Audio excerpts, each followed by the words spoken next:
show on earth.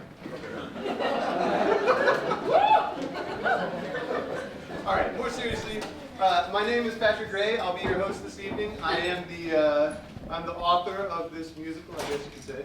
And I will also be tonight's de facto understudy for the role of Jesus.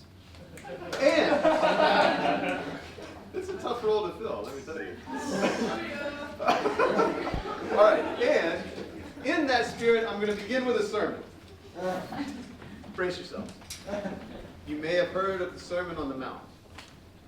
This is not the Sermon on the Mount. This is the Sermon of the House. And the Sermon of the House, I mean this house, Risley Theater, and the sermon is the Risley Theater House Rules. All right, so rule number 1. Brethren and sistren, I saith unto you, useth not your cell phone, for we that have ears to hear, we will hear. All right, for all you heathens out there, that's a biblical joke. Okay, brace yourselves. There's more. There's a lot of these. What else am I supposed to talk about? No smoking, no fireworks, no kickstands. Exits. Right? Okay. There are exits in the building. They lead out of the building. You'll also see a lot of them here on stage. More seriously, there's an exit right here in front of me, behind you, and there's an exit over there where you can see the red exit sign. What else was I supposed to talk about? I think that's it. Amen.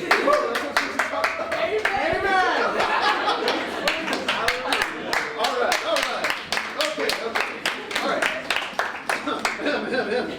Okay, so before we get started, I want to paint the scene for y'all because our set is somewhat, imaginative. All right. So what I want you to imagine is that we are in ancient Rome, AD 64. Long time ago. Yes, very long. Now, Rome, you think marble columns, amphitheater, Colosseum, movie Gladiator, fancy things. Okay, well, we are not in that part of Rome. We are in the ghetto of Rome. We are in the slum.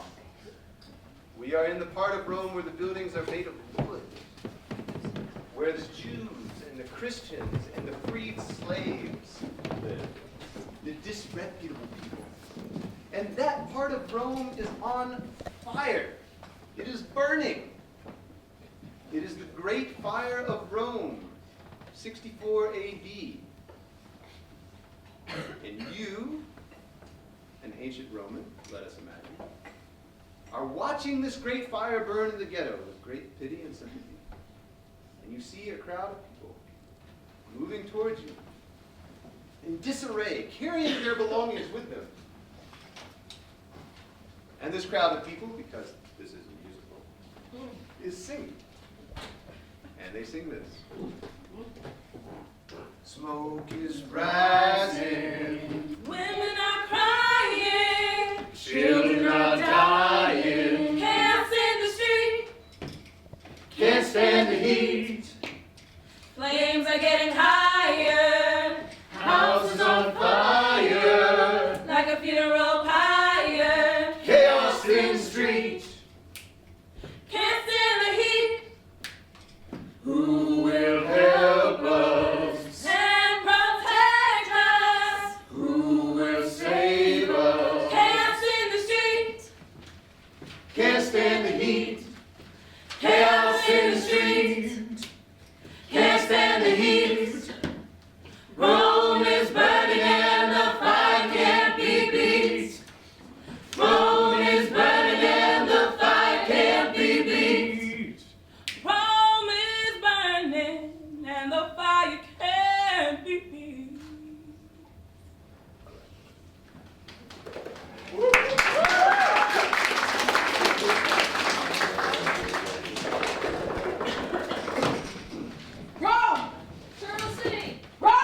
Rome will conquer all. Rome! Rome will never fall.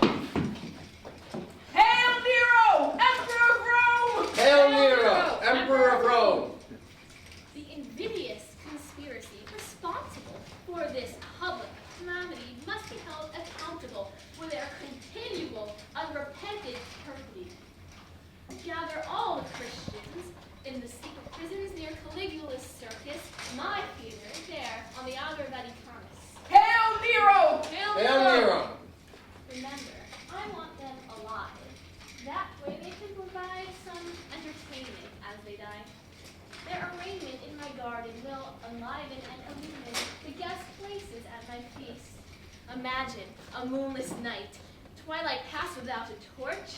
The darkness grows daunting, the shadows ever more spectacularly haunting, when, of a sudden, light, a candle in Erebus, then, in the distance, screams. Not grieving, but harmonious, a chorus of Greek tragedy, a poignancy, a plagency, will reconcile them all. I'll hang them on meat hooks, each like statues, but with gargoyles' looks.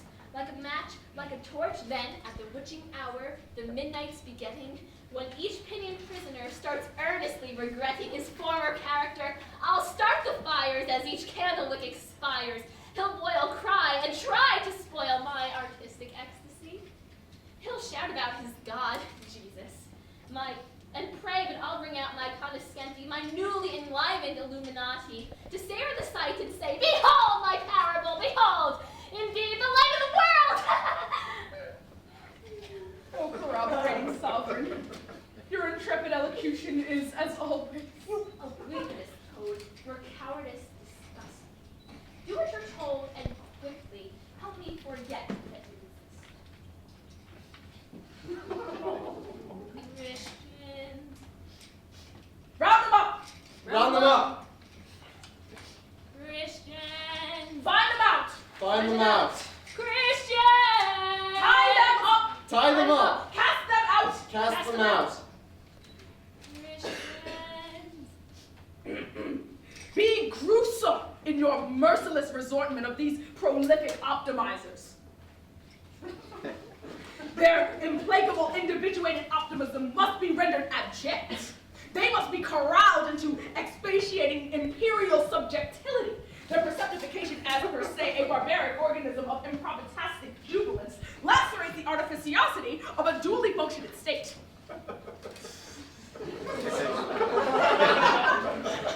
And as such, they are to be reprehensible. So forth, hold back in no armivorous procession. The stasis of the Roman fascination must be transvalued. Therefore, onward, soldiers, fulfill the apparatus, defend the Roman magisterium!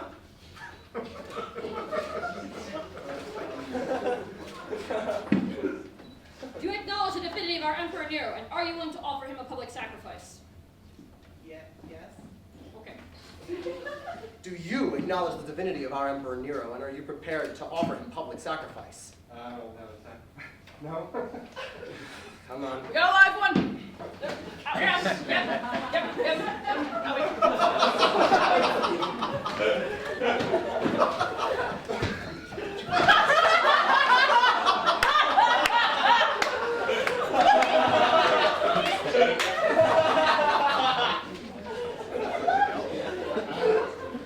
I do not negotiate, nor hesitate. I will not tolerate sedition. The Roman Empire will never be Christian. Your only decision is complete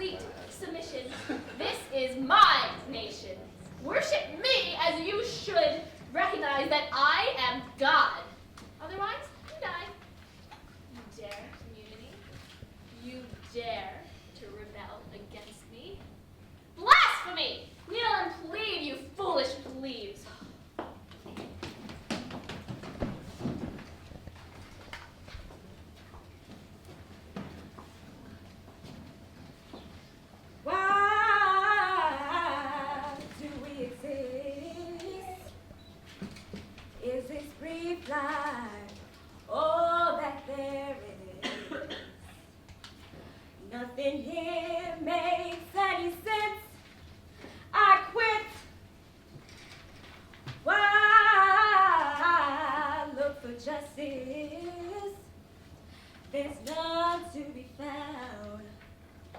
Why reach for the sky? We're tied to the ground. I pray to the gods, but I don't hear a sound. I quit. I saw the fire burning like an insurrection, flames leaping up like a collection of spears thrown up against the sky. People recoiling, running, screaming. Why? Why do we exist? Is this brief life all that there is? Nothing here makes any sense. I quit. It was in the poorest quarter where the people suffer. The artisan, the Christian, the slave, the beggar. Their houses are wooden, not stone like ours. I saw posh patricians watch, safe in marble towers from Nero's palace next door. I heard cheers and jeers from the splatterers at court. They let them burn like trash in the conflagration, the most God-forsaken people of our nation. People like slaves cringing at the lash of a whip, trying to escape a blazing, capsizing ship. I saw one, then another pounding at the door. I heard the poor souls cry, "Lord, save us, Lord!" But no one was let in. Not a single one, not one. They died like dogs poisoned in a dead end, like sheep or hogs trapped with nowhere to run, twisting, contorting. What can I say? I had to look away. Shh. Not among friends. Listen. You and I both know that all of the Christians are going to die. The fire is not their fault. Their guilt or innocence is irrelevant. Nero did it. His soldiers started the fire. I saw them myself. The Roman people need to know the truth. Truth. What is truth? Listen to me. Let it go. You don't understand what Nero is. He will not let you interfere.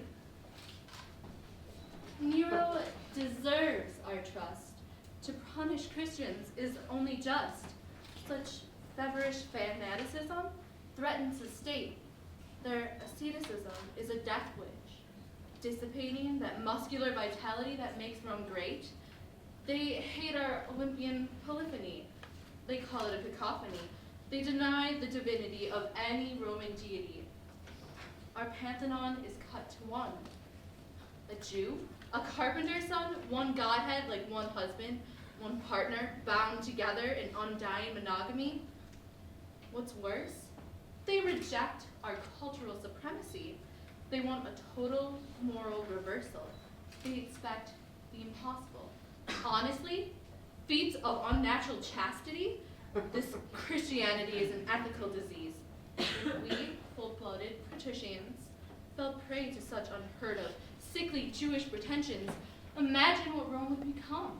No feasts, no orgies, no drunken parties ever. No prostitutes in temples, no sex whatsoever. No bare-chested gladiators brawling in the Colosseum. No slaves as proper servants in this New Jerusalem. Instead, we'll all be just like them. Chaste, sober, and boring and grim. Believe me, secretly, they indulge their desires. They're cherubic, simpering liars. They do the things we do, and worse, much more. Things the wildest court sideline would abhor. They promise heavenly bliss to draw you in. Then, behind closed doors, they do you in.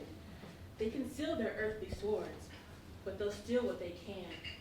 They exalt some poor fool as Christ, then carve out his heart and serve it on a knife. They drink young children's blood and call it worshiping their God. This Jesus was some traitor. I say death to every follower. Nero has done us a favor.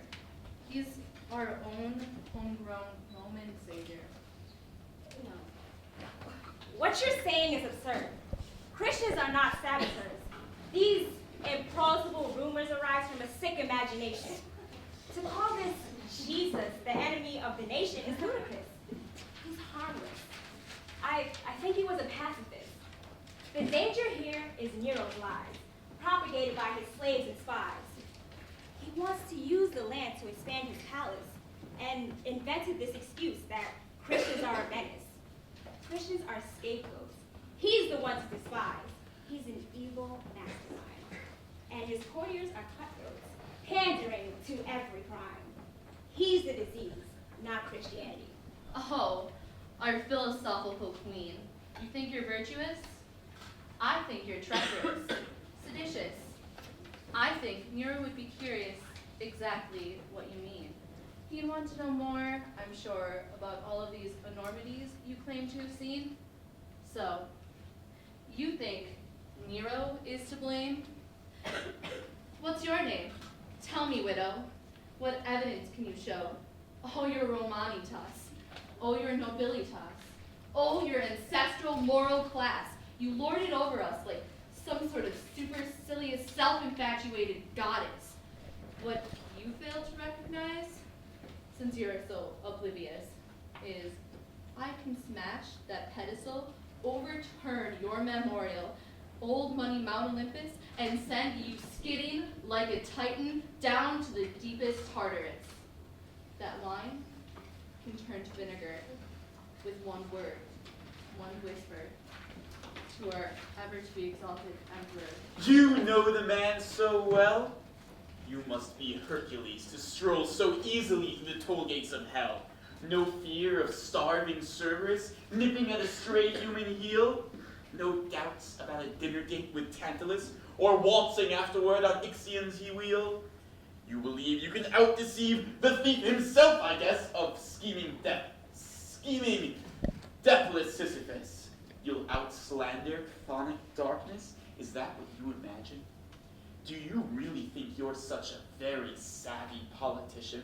You'll feed honey, not your own flesh, to the Nemean lion? You'll outwit the tail of Geryon? You'll outsting the scorpion?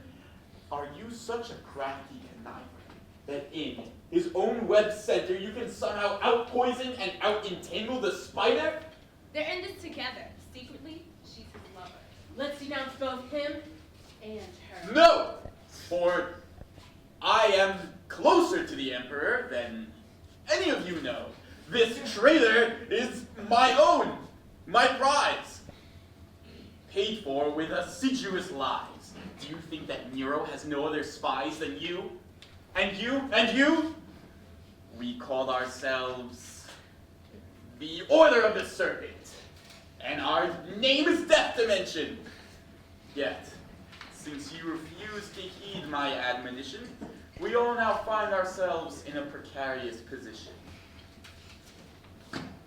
This just disingenuous widow is not merely a critic of our dear leader Nero, but indeed a seditious and maleficent schemer against his very life.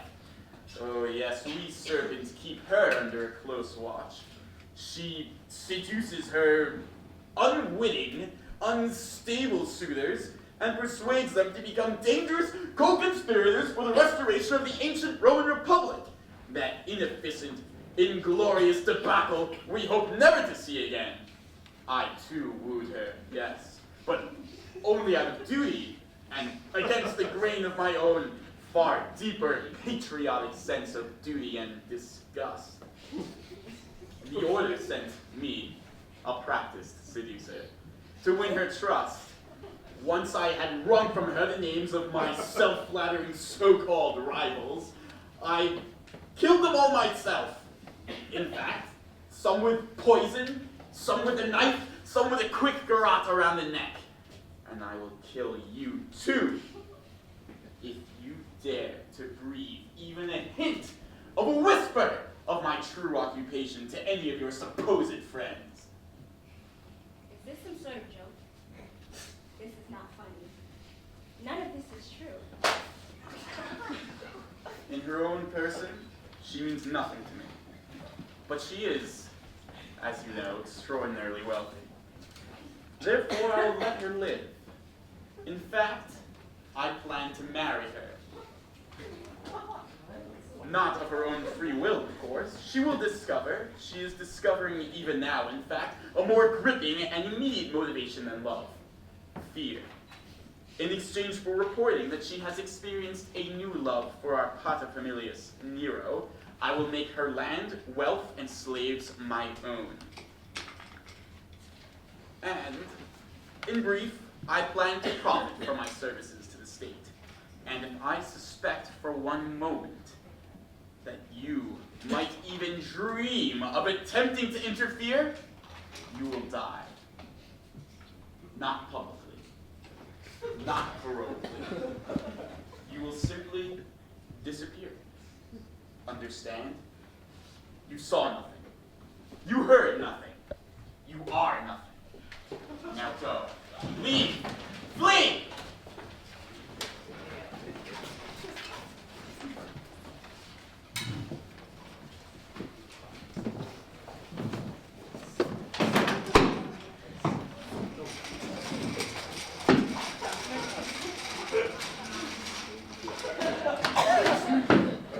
No more sorrow, no more pain. Sun's gonna shine in the valley again. I'm gonna run to the city of refuge, run right along, run right along. I'm gonna run to the city of refuge, run right along. Mercy is a golden chain. Every link is Jesus' name. I'm gonna run to the city of refuge, run right along, run right along. I'm gonna run to the city of refuge, run right along.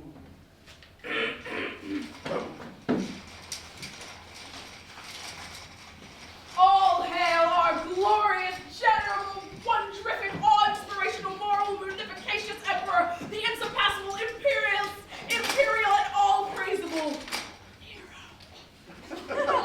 Indeed, to the singularly orgulous, spectacularly bilious, and most preeminently pusillanimous potentate of our personalities, the ever to be more or less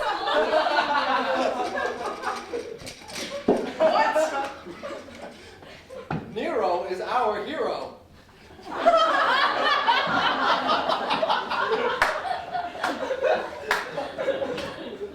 Are you presumably and impossibly organizing mockery toward me? We respect you, sir, as we do the Emperor himself.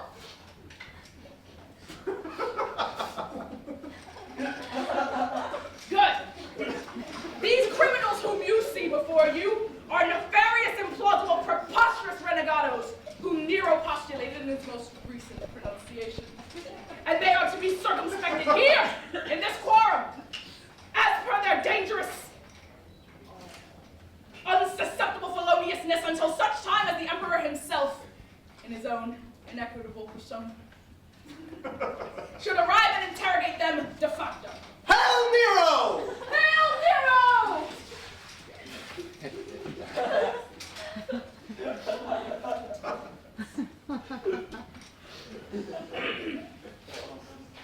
Ad nihilo precassate resundation machismo hut about visage perambulatory. Excellent.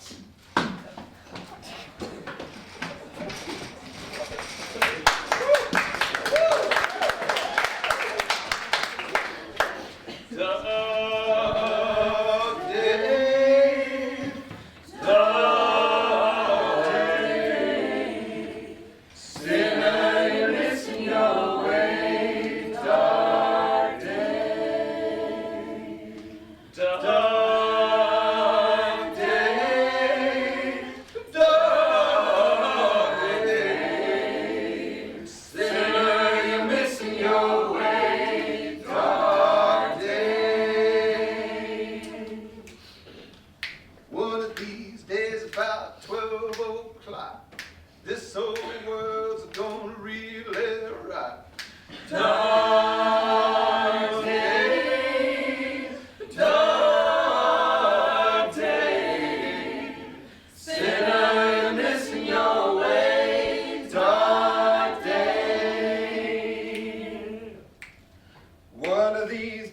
about 12 o'clock, this whole world's gonna reel and rock.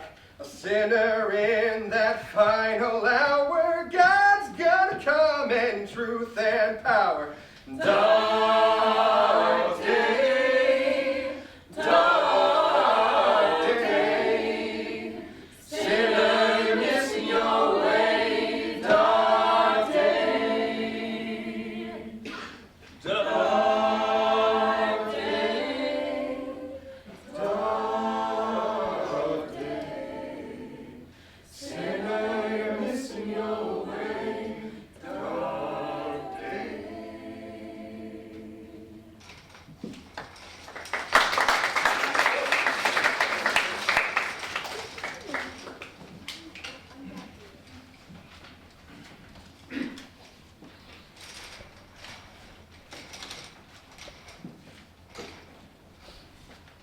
I remember the day that God died.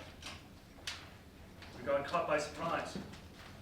None of us could understand why the Christ, the Son of God, would let himself be crucified. An eclipse darkened the sky. Trembling rattled the earth. All the women started to cry. All the men started to curse. We had sought a Jewish nation, free from the Roman occupier, a political, rebel leader of a militant persuasion, a warrior, not a martyr, not Jesus, but Barabbas. Not just emancipation, not just to be left alone, but to conquer, to crush, and take the place of Rome. To be obeyed, to be the boss, to make the world our own, and not a criminal on a cross, but a king on a throne. Instead of Rome, Jerusalem. We wanted to be just like them. God knows, it might have been worse. Now I know our hopes were perverse. Coercion is not the only way. Rome dominates by force, but we aim to persuade. Not to subjugate the body, but to suffer and pray. To be kind and gentle, peaceful, sincere, and merciful until Christ comes again. We wait, like Psyche at Cupid's gate. Sojourners, seeking Israel. Death is a minor obstacle. Torture is inconsequential. We suffer persecution for the kingdom of heaven. A transcendent condition we can scarcely imagine. I confess, I have doubts too. I'm not God, I'm a man like you. It's easy to be audacious when you're someone else, and it's hard to be courageous when you're just yourself. Nevertheless, Jesus showed me that death is temporary. Pain is only momentary. Christ conquered death, and so will we, and in that new life, we will all be free.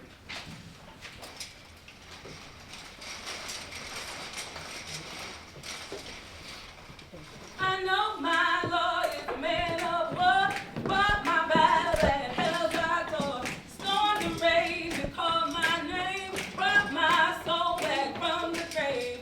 Free at last, thank God Almighty, I'm free at last. My dungeon shook like Jericho's wall. Angels came and my chains fell off. Free at last, thank God Almighty, I'm free at last. Satan thought he had me fast. Jesus set me free at last. God broke my chains. God broke my chains. God broke my chains. God broke my chains. God broke my chains. I'm free at last. Free at last, thank God Almighty, I'm free at last.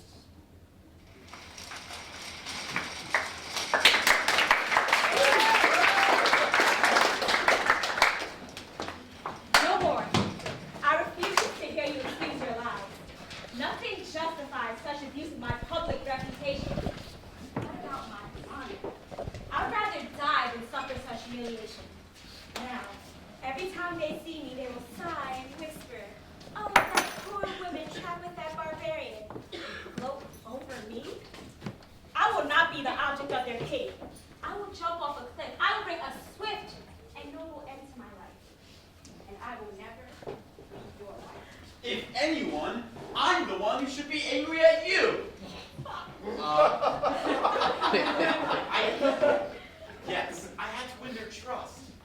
Rome is a mess. You can't just speak what you feel like some Delphic oracle possessed. Your wealth makes you a target. You attacked me, but I had to distract those women, only to end what you started. Their envy is like a poison. At least grasp the central fact that Nero is emperor. You, therefore, are in grave danger of death or torture, or at best far worse disgrace than being struck in the face. If they accused you of treason, maybe then you'd see the reason why I had to be so cruel. They wanted to see you fall, so I had to make you a fool. It's not a question of what's noble. To a man in love, survival, your survival, is victory enough. I really love you. And you never would have killed me. By all the gods, I pray you please forgive me.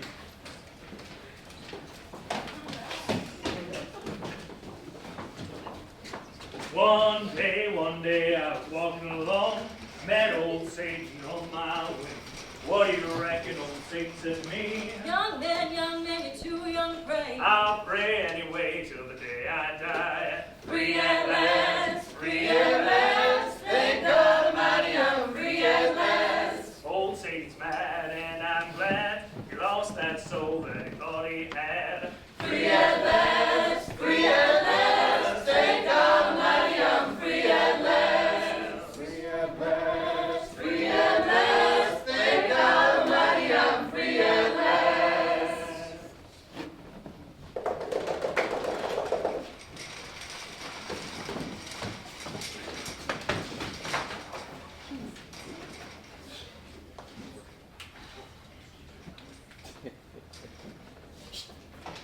Hail Nero! Hail Nero. Oh my god, okay. I have a musical number for you. You are gonna love it. You just can't track you. What are you doing? Like we were, please. Shut up.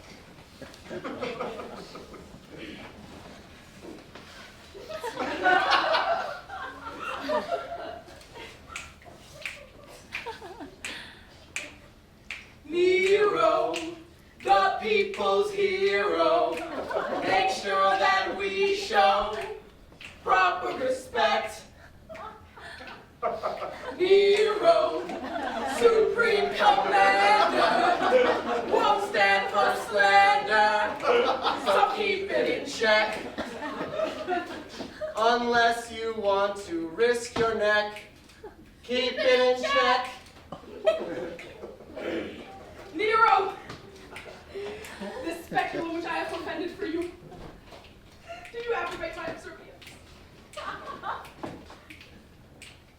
Sing louder. Okay! Nero! Generalissimo! He is the star of the show! My fiat, in fact! If you don't clap the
forced false Procrustean wars.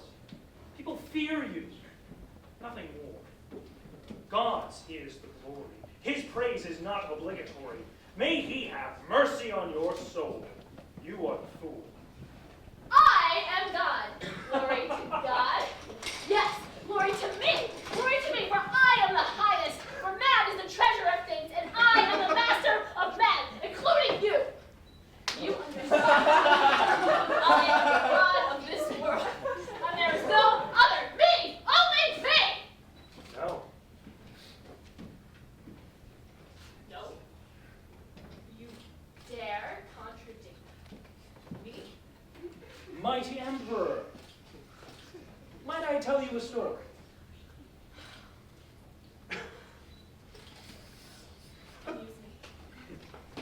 A long time ago, centuries before Rome was anything, before Tarquin Superbus even took the throne, there was a king in Babylon, a conqueror. His name was Nebuchadnezzar. My people were captives there. He defeated Judah, Egypt, Syria, Tyre, Assyria, Scythia, Cimmera, and made peace with Persia by marrying Cyaxares' daughter. His palace was of Phoenician cedar, bronze, gold, and silver.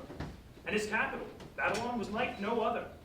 In the desert there, he built aqueducts, reservoirs, canals, and walls, temples to the forgotten god Ishtar. For decoration, an artificial mountain, a transplanted forest, the hanging gardens of his wife Amethyst, one of the 7 wonders of the world. One day, while he stood atop his palace, he boasted to himself, "Is not this the great Babylon that I have built by my wealth and mighty power, a tower in the wilderness, a royal residence, a testament to my might and my unequaled majesty?" A voice from heaven broke in and told him, "You have lost your former authority. You will wander for 7 years like a beast eating grass." And it came to pass. He no longer knew himself. He was as wild as a wolf. For 7 years, his nails were like claws. But one day, staring like a hawk at the sun alone in the vastness of heaven, his sanity returned. He praised God and concluded God is sovereign. His dominion endures from generation to generation, beyond the comprehension of any feeble mortal man such as myself. Restored to health, he became again the king of Babylon, wiser, greater, and wealthier than before. Therefore, I ask you, Nero, renounce your sins and your wickedness. Be kind to the oppressed. Do what is right, and God will grant you your earthly might. God does what he will do, but also as you choose. He can exalt you or let you fall. Nebuchadnezzar, you dare compare me to a minor Babylonian pawn? My empire is far greater. Moreover, I am no bluffing tyrant. No rigid dictator, morally superior to this ridiculous figure. I'm benevolent, merciful and just, a despot to make his people to trust. I'll make it known. If you die, it's on your own decision, your own volition. I offer manumission, but on one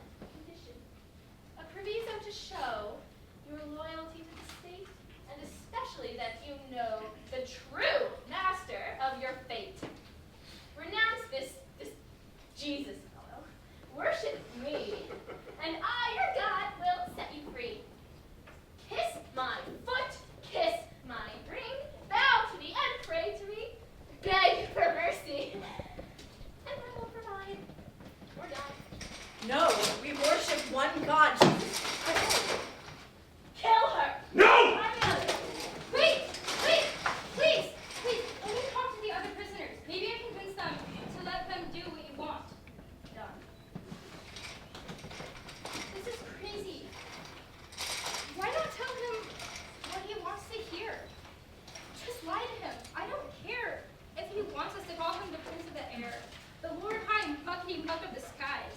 Hail, O Sovereign Lord of the flies. It wouldn't change what we believe, but it would let us live. Look, all the man wants is a lie. I'd rather give him that than die. Why court martyrdom? Why sacrifice our lives? We can have our freedom at an easy price. You may mean well. What you're saying is naive. That lie would be a living hell. Christianity is more than what we believe. It's how we live. Worldly life is brief. Integrity is what we're fighting for. To avoid duplicity is the war. Yes, life requires compromise, but not these kinds of diabolical lies. I refuse to give a monster traction for his grandiose self-apotheosis. His hope is to conquer by theater, torture disguised as persuasion, to bully, cow, and charm the entire Roman nation. We skeptics must stand together, like a sea mark in foul weather. We're the lighthouse, the bellwether, leading the flock to fire and shelter. We cannot, must not falter. We can't collapse under stress. Others look to us. We must stand and pass the last test. We need to show the weakness of this tyrant's powers and let the world know that Christians aren't cowards. I never asked to be a martyr. I didn't sign up to suffer. I'm only here, a prisoner, because my father and my mother are Christian. I wish they weren't. It's an embarrassment. I just want to fit in. I'm Roman, and Rome is pagan. Honestly, Christianity never even seemed true to me. How are you so certain it's the right religion? For example, fornication. It ought to be acceptable, not forbidden, not a transgression. It's not incompatible with heartfelt conviction. Listen, I love my mom and dad, but I don't want to be either good or bad. I just want to be free.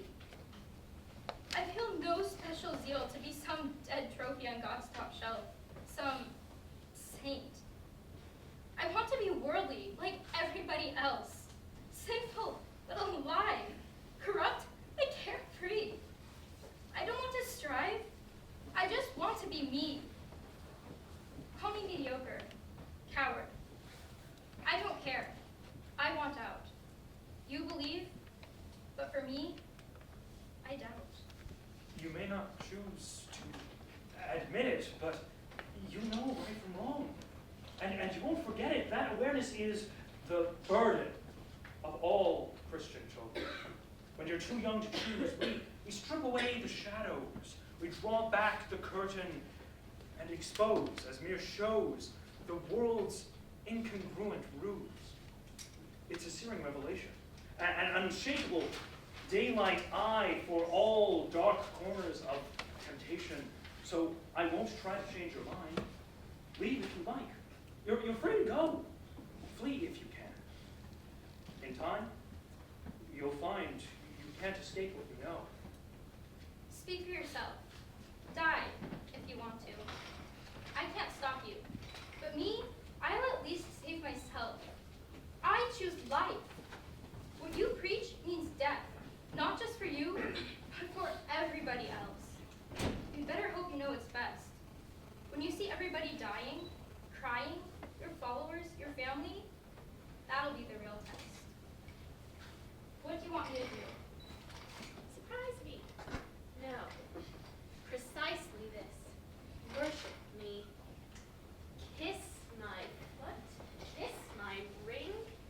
Pray to me for mercy, and I will provide. You will be a very wealthy woman indeed. You will live in luxury, dressed in courtly clothes with attendees. You will eat at my table. You will be my pet example of the joys of apostasy. I see. I hope you understand I am not a patient God.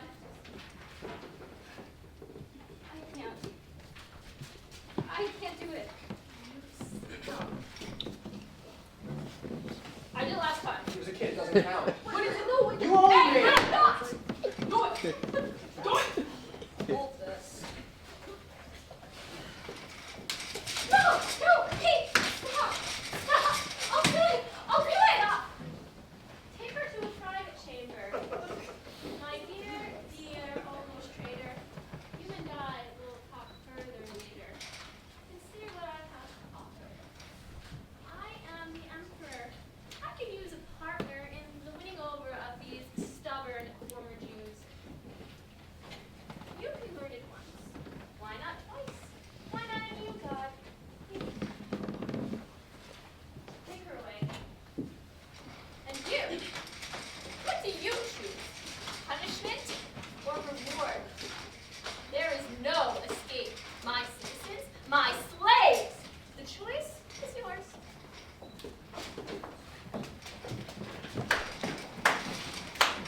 wet, hungry, rowing everywhere. I feel like a donkey turning a mill wheel.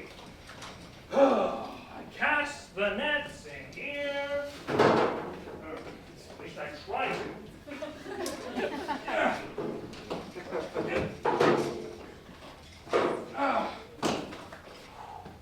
Cast the nets over there.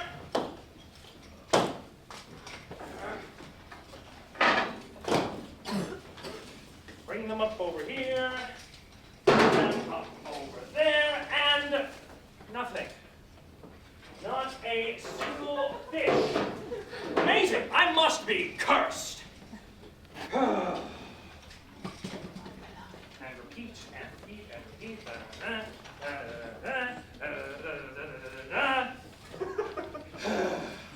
my back, ugh, and my knees. You wriggly, sneaky little weasels. The big ones, the old ones, oh, they survive by getting wiser. They see that net coming, but you won't see me coming. Not forever, you won't. Well, to be honest, what I need to get around to doing is fixing this boat.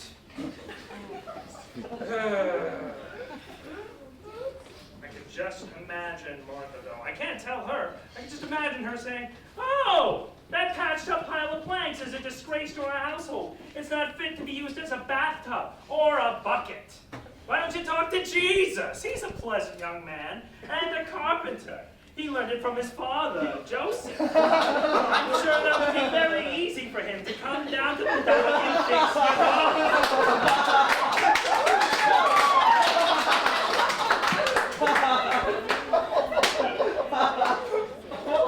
That may be, but she's dear to me.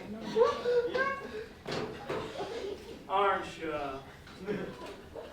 Who's my faithful steed? My trusty companion of the waves. Besides, who wants to take his boat to another man?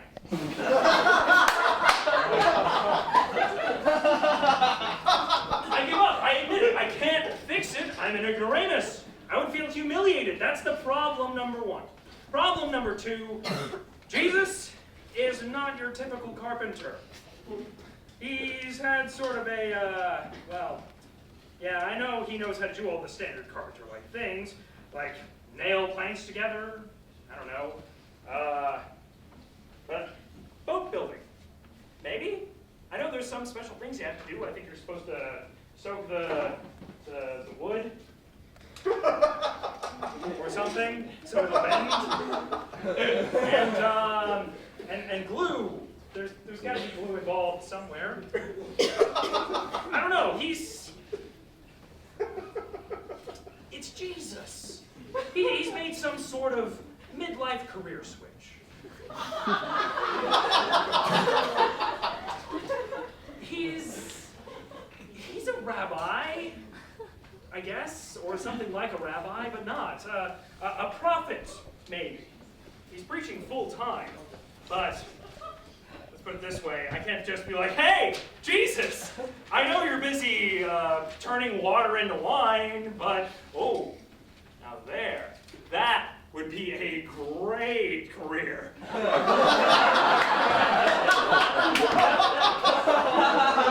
If he had a different frame of mind, you know, he could just make a lot of money.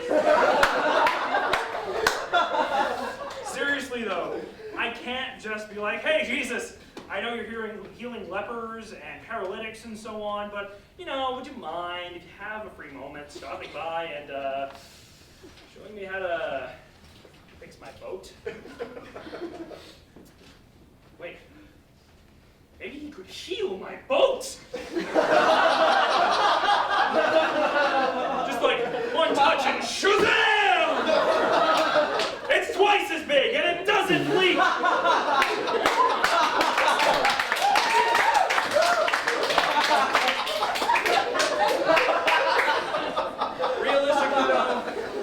Realistically, I can't ask him for anything like that.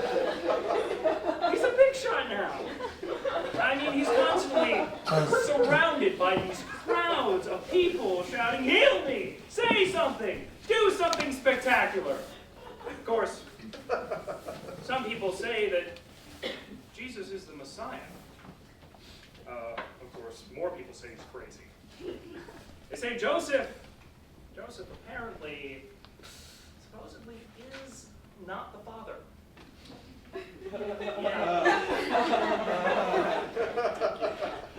They say Jesus is the Son of God. No joke. I don't know. I'll say this. If it wasn't Joseph, I can't imagine Mary, you know.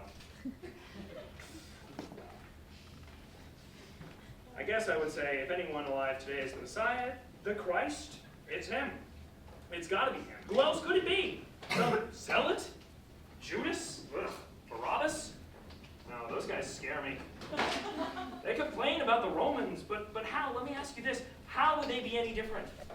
Jesus is the complete opposite of that kind of character. Scary, yes. Terrifying, but not violent. I mean, he's a nice guy. Super nice. Very kind, but he makes you feel bad about yourself. Sort of, well, that's not quite right. What I mean is, he's standing right there, right? And he looks very serious. But also at the same time, it's kind of like he's laughing. Not at you, but at some sort of gigantic, cosmic joke. And if you just stick around, then you can hear it too. And the joke is that somehow, despite all the evidence to the contrary, life is not a tragedy. It's a comedy. Which is a very appealing perspective. And it's not like he's trying to spy or pry, but at the same time, you know, he knows. He knows you. He sees you. Really you. He sees all those, sort of moments when you did something that you wish you hadn't done, and in a way, he doesn't mind, but he knows, and because he knows now, you have to know, and you don't want to know, and he knows that you don't want to know, and you know that he knows that you don't want to know, that he knows that it's all a very confusing experience, and uncomfortable and awkward. Honestly, it's frightening. I figure I'll keep a safe distance. If he is the Messiah, great, fine. He doesn't need me.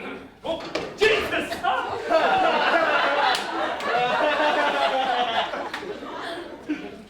Jesus!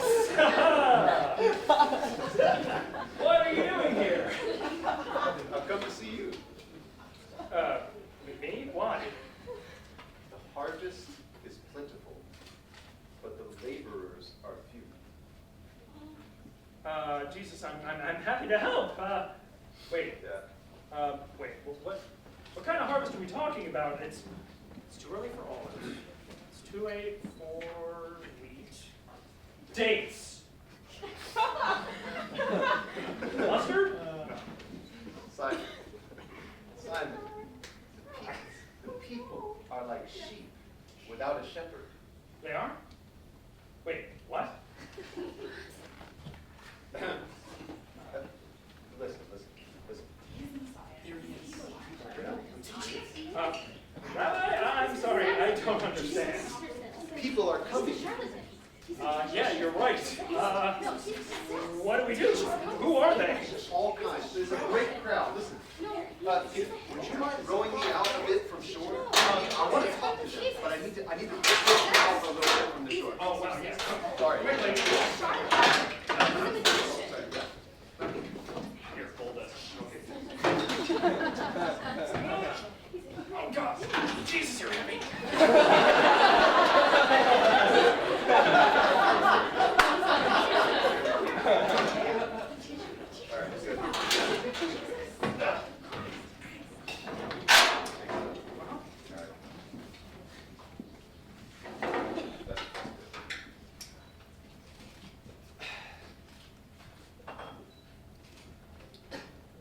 I will arise and go to my father. Who is precious in God's eyes? Who is dear to our Father? Whom will he embrace as his own?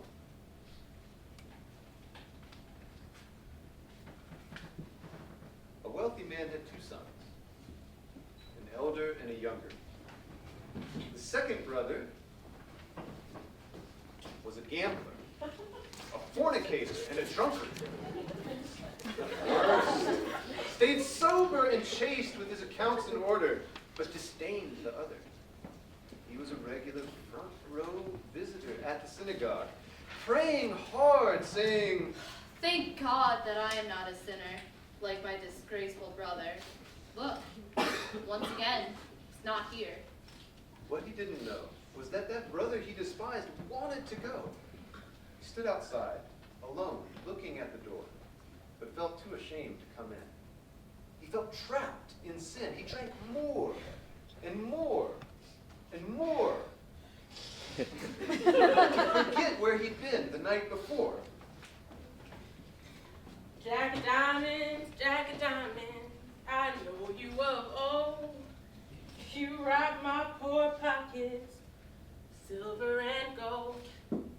Rye whiskey, rye whiskey, rye whiskey, I cry. I don't get rye whiskey, I surely will die. They say I drink whiskey, my money's my own. All them that don't like me can leave me alone. Rye whiskey, rye whiskey, rye whiskey, I cry. I don't have rye whiskey, surely will die.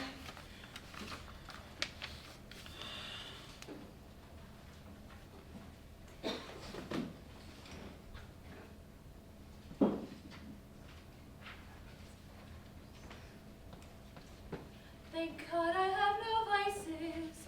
Thank God I never sin. Thank God in times of crisis I'm not like other men. I scarcely feel temptation. I trust I'll never fall. I know Christians who have stumbled, but I'm more virtuous than them all. I fast and pray and worship. I come to church on time. I haven't faced much hardship, but if I did, I'd shine. Because I have no vices, because I never sin. I know in times of crisis, I'd be victorious once again. It's easy to be righteous, it's easy to be good. Just stay away from sinful people and do everything you should.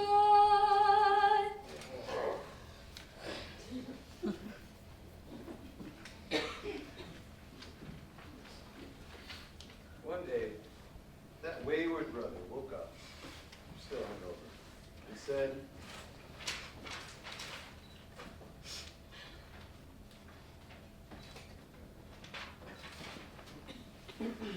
I've had enough. Other people have all the luck. Tired of trying to hustle and scramble and borrow and haggle for any cash money that I get to handle. I'll go suss out my father. He's a wealthy old man, a prosperous farmer. I'll ask him to sell me some land, the property that would be mine, my inheritance, and give me whatever he gets. the father, a generous man, signed over a swath of land. Son, he said, I did all I could. You know, I know, you're up to no good. Here's your portion, all in gold. Here's a gift of silver. I won't keep you against your will.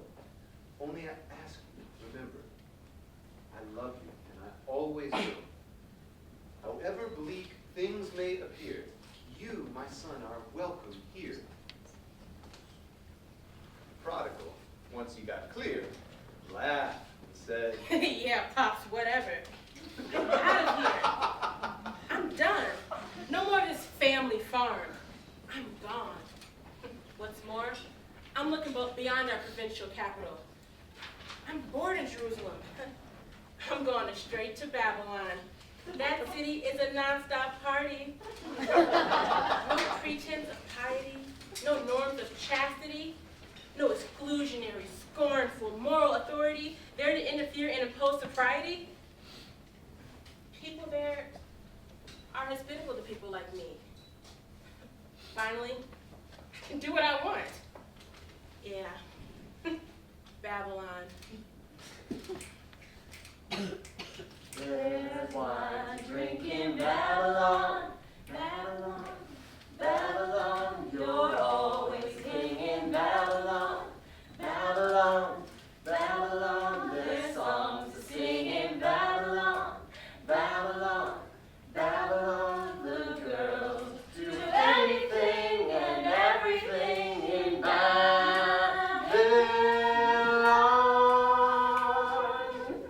Licentious, salacious, their proposals are outrageous. Lusting, thrusting, their advances are disgusting.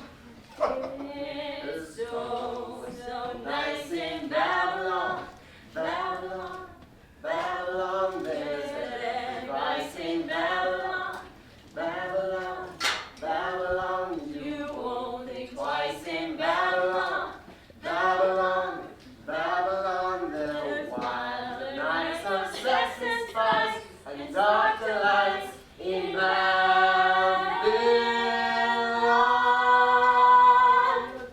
Are you mad? Sin is bad. God alone can make you glad.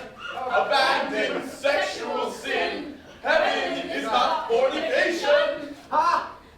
Don't tell me about Babylon. I want to find out for myself. You can talk about heaven all you want. I want fame, men, and wealth.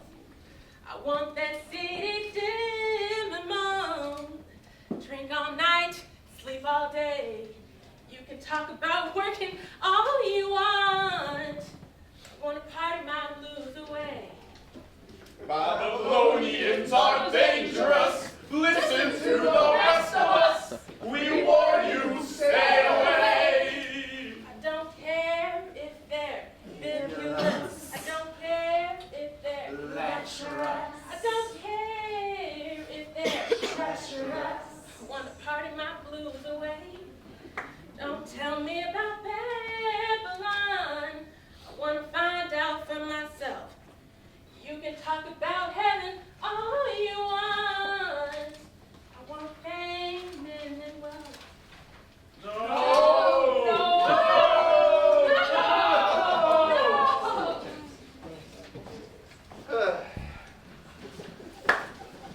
Life was good in Babylon, but not for long. He lost his savings gambling, spent too much on half a dozen frivolous, dubious men, women, cheap liquor. The rest was stolen. His so-called friends disappeared. Shopkeepers kicked him out, sneered. Soon he began to wonder how he would survive the winter. He had nothing left to pawn, nothing but the clothes he had on, once fancy, but now knocked about, ragged and torn. He drifted about, begged and begged, and hired himself out as a swine herder for a wealthy neighbor, a pig keeper, living with the herd, starving, eating garbage. Come on.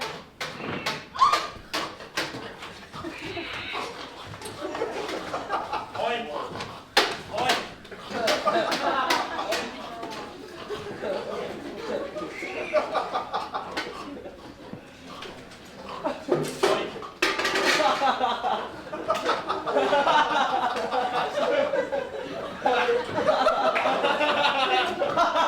What did I do with my life? Why did I throw away my wealth? When I recall the life I had, I feel like I'd be better off dead. I eat less than my father's dogs.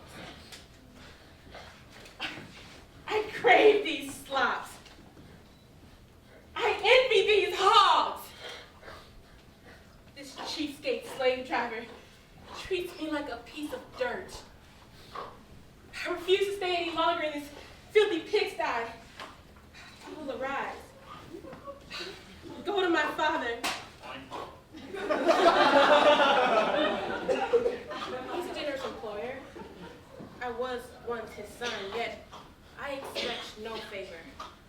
What's done is done. I will repent and ask if I can come back a sinner, not as a son, but as a servant. Get out of here! No! Get out of here!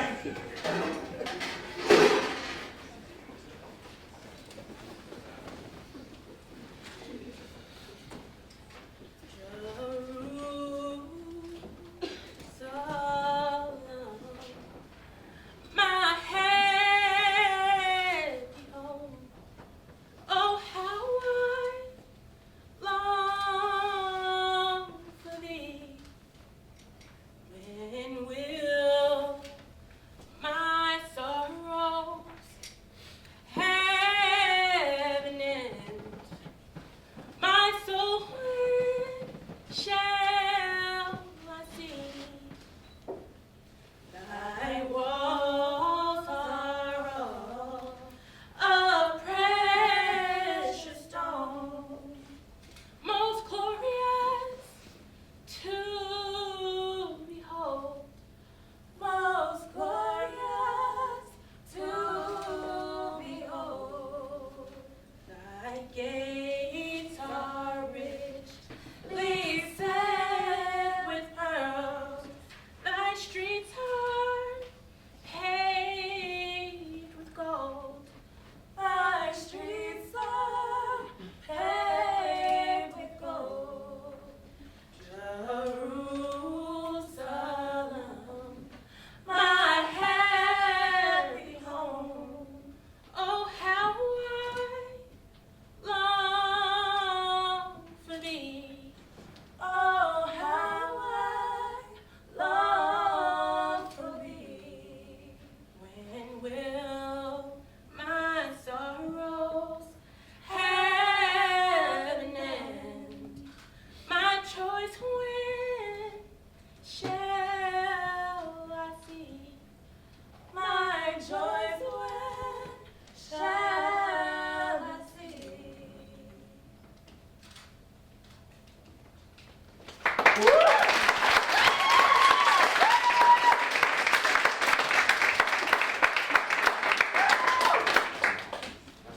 My son, you're home!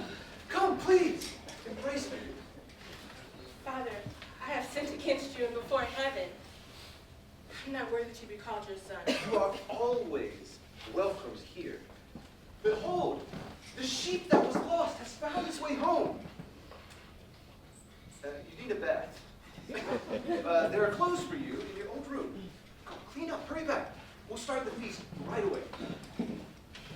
Go, kill the fatted calf. Prepare a celebration. And bring a ring to put on your brother's finger. He needs to know that we hold him in honor. Father, I object. I have served you for many years. I've never disobeyed you. I work very hard, much harder than my brother, to help you keep our house in order, and you now want to celebrate his return? He's a spendthrift, a wastrel, and a prodigal. I am the one who deserves this lavish reward. I am the one that should be held in honor. Son, you are always with me, and all that I have is yours. It is right that we rejoice and be glad. For your brother was dead and is alive again. Will not serve him. Those who are well have no need of a physician, but those who are sick. Go and learn what this means. I desire mercy and not sacrifice. What are all your burnt offerings to me? I have had enough of rams and the fat of fed beasts. I take no delight in the blood of bulls or lambs or goats. He's crazy. God. I keep telling you. No. He's crazy. Elder The brother. father is wrong. Let's go.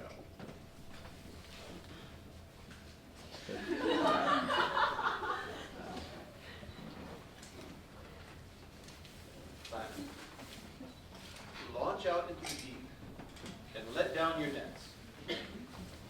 Rabbi, I've been working all night and all morning, and I haven't caught anything. Nevertheless, at your word, I will let down the nets.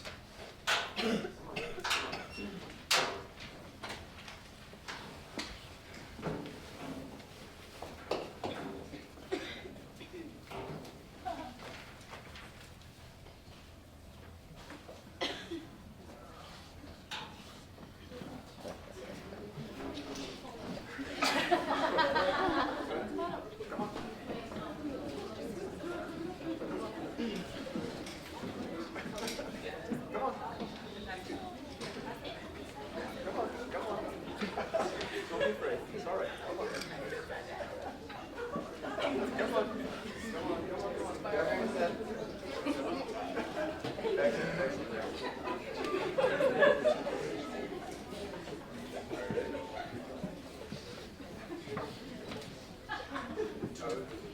Depart from me, O Lord, for I am a sinful man.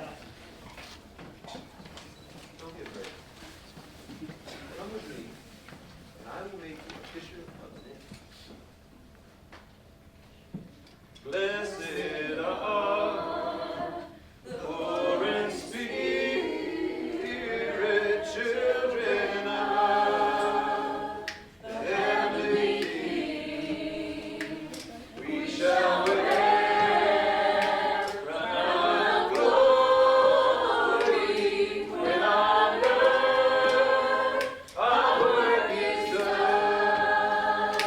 If you can not sing like angels, if you can not pray like Paul, brother, you can now love Jesus, our Savior died for all. Blessed are the poor in spirit, children of the heavenly King. We shall wear the crown of glory when on earth our work is done. If you can, not pray like Daniel. If you can, not mourn like John. Sister, you can know the love of Jesus, our Savior died for all.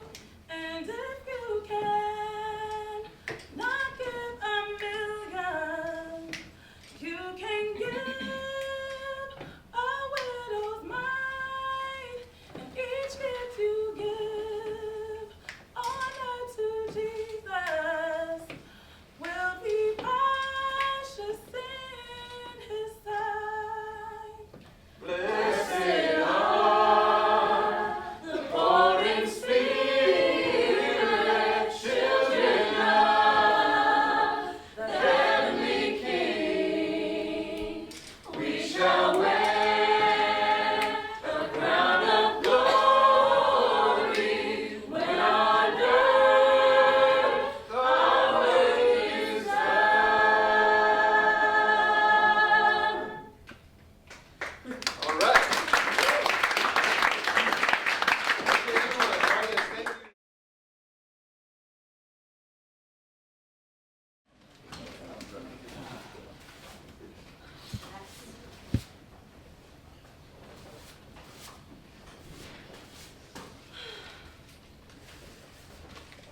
Where is my husband? We have a lot of work to do.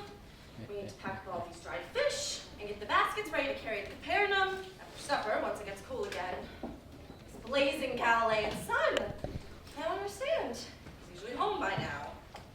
Well, he likes to take a siesta after a long night of fishing before we do anything else. But tonight we've got a lot of work to do.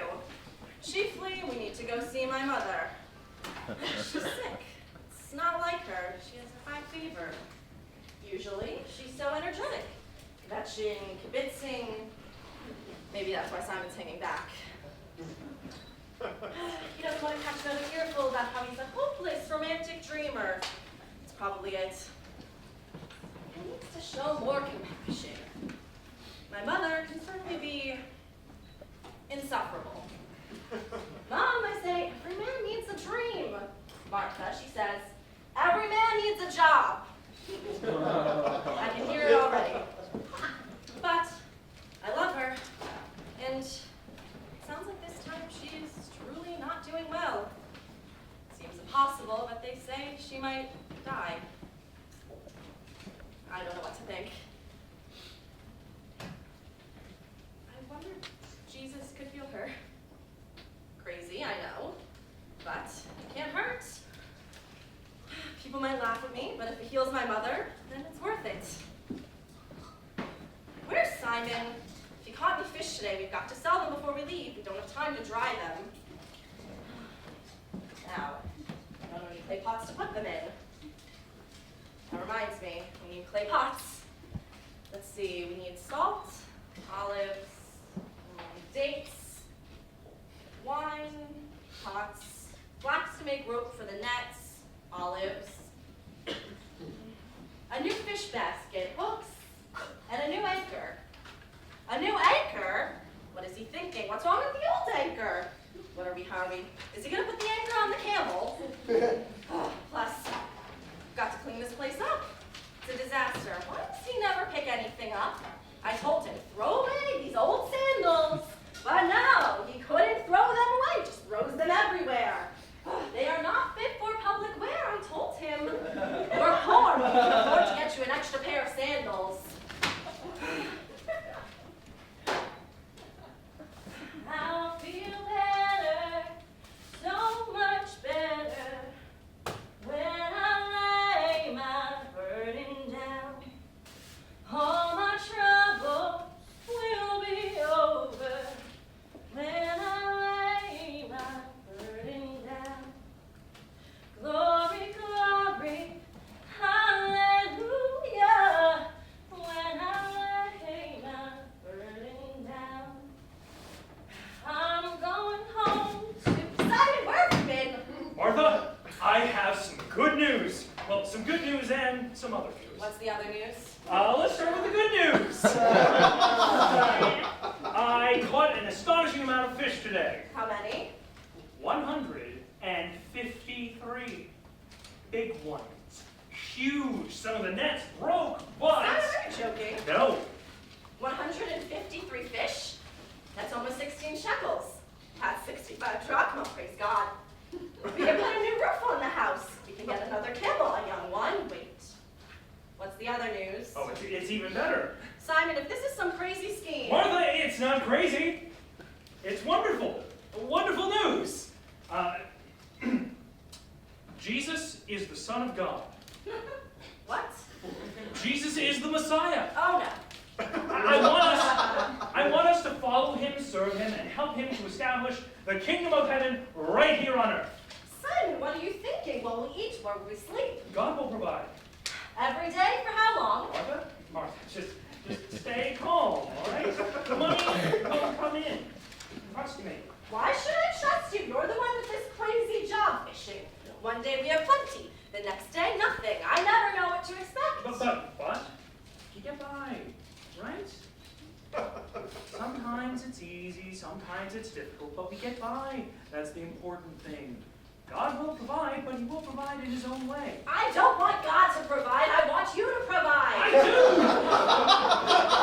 Simon, you're not a young man anymore. Don't you think it's time to settle down and get a real job? I have a job. Something on dry land, like a sensible person. Something with consistent returns. Woodworking, for example. Woodwork.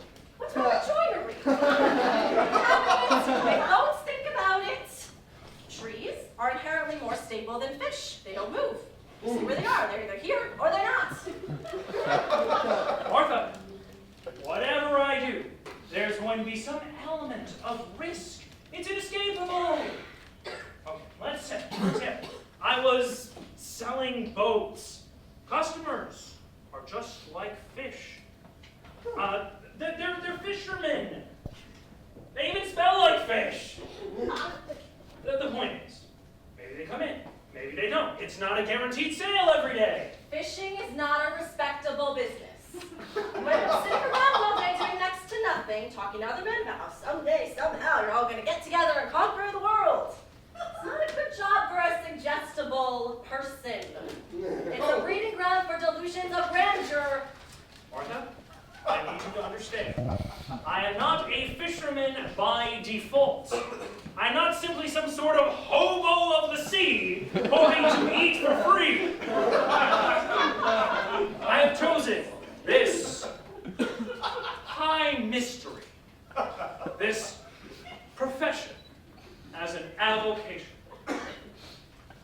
Fishing is a time for scheming and dreaming. Every wish I'm wishing might someday come true. Home is where you should be. I want you with me the whole night through. Drifting in a boat at midnight, the starlight breaking through the dark night reminds me of you. Noon is not for sleeping. I want you with me in the daytime too. It's all a part of my plan. Well, me, I don't understand. I'm plotting to make us both rich. There's not enough money in fish. The work I do for you. But when will all these dreams come true? Marriage is a time for dreaming and hoping. Every wish you're wishing might someday come true.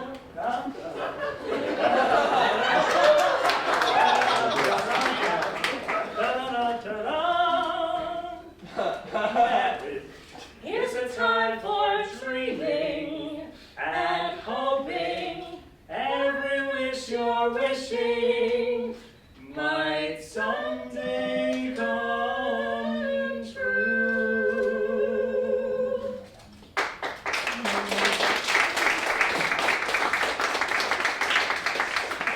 The idea was, when my catch came in, the big one, this one, I would upgrade. I would get a boat with a sail and crew. Then I would invest in another one and another one. Then I could just sit back and watch the fish roll in. That's the life. That's why I joined up. That's why I said, Pops, I'm coming on board. It's the beauty of capital. It's that feeling of getting something for nothing. It's magic. And someday, I mean, this was my plan. Someday, I, Simon, would be the chief magician. The big boss of this whole puddle. All the way from Gennesaret down to even Gadara. I never knew. Well, I've been putting together a Galileans fisherman cooperative. We can corner the market on dried fish, at least in Capernaum, that's where we'd start. That's a good idea. It would save us a lot of money. We could consolidate our bribes, streamline our kickbacks, and present a united front to the Roman authorities. But wait, what about Jesus? Right. Forget about all that. All what? All that about me ruling the world.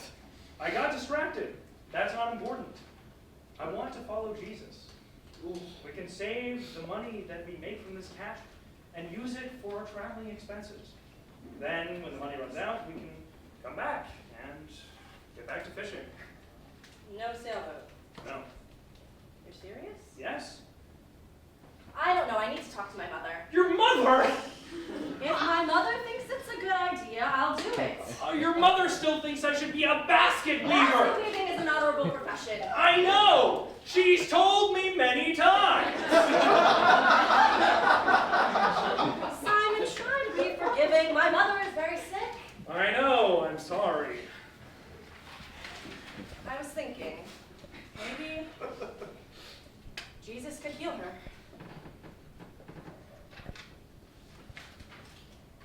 I see. Please help me with these baskets. We need to get ready. Yes, of course. Right away.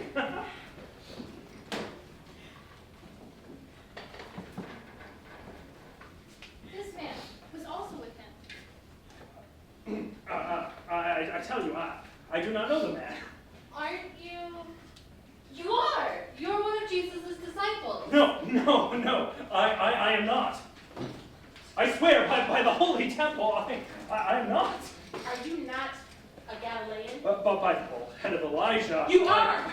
I've heard it. Who but a Galilean would swear like that? One of them. You must be. I saw him. So did I. By the dry Moses, by the desert in which he stood, I tell you, no, I do not know him. If I do, I forswear him. I tell you, sir, right now, I have no idea who this man is, this Jesus.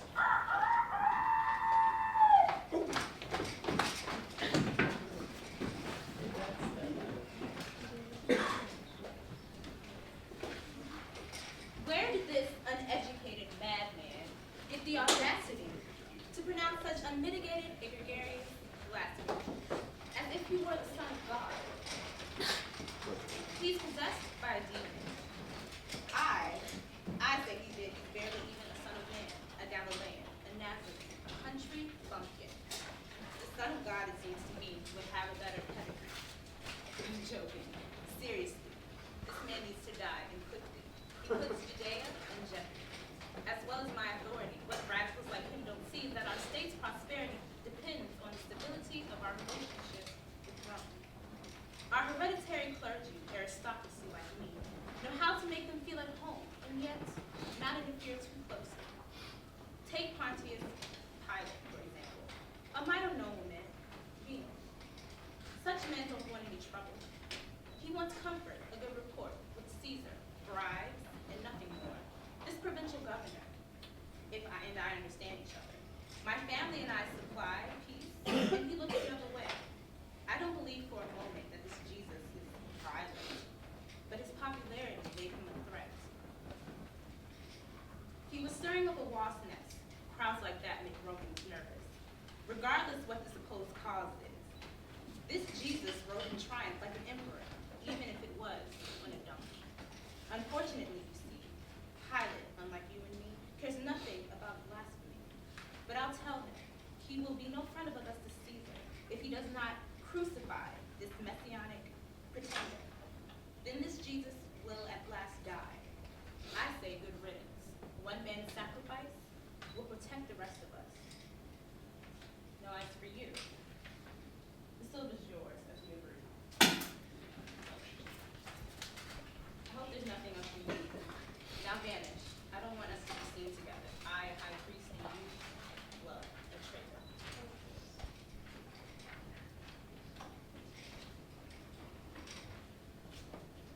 What have I done? That traitor! For silver?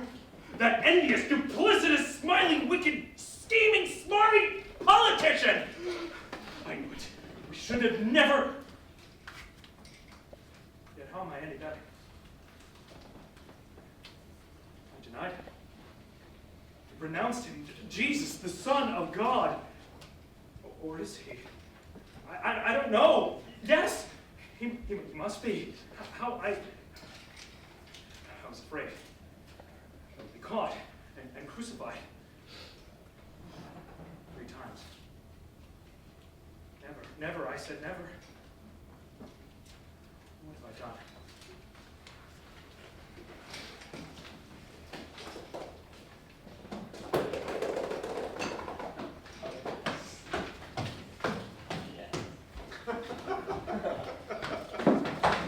Hail Nero, Emperor of Rome! Hail Nero, Emperor of Rome. I know there are conspiracies. I hear it from the skies. I know that people slander me. I want you to defend me.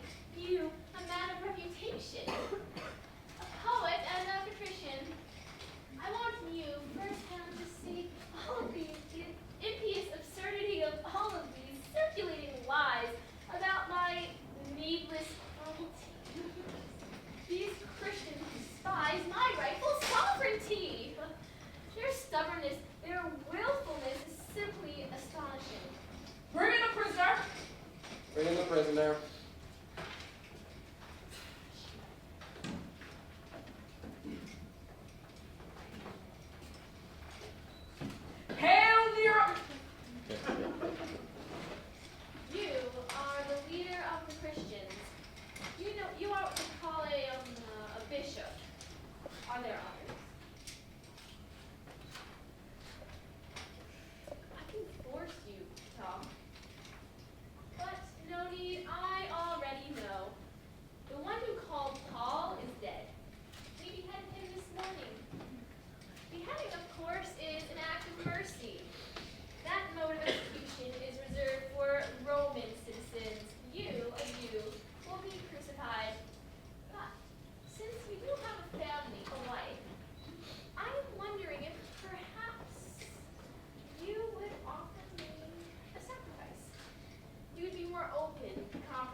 of my heart.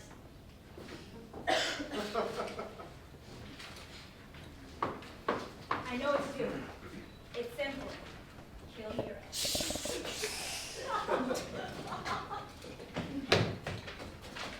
Are you out of your mind?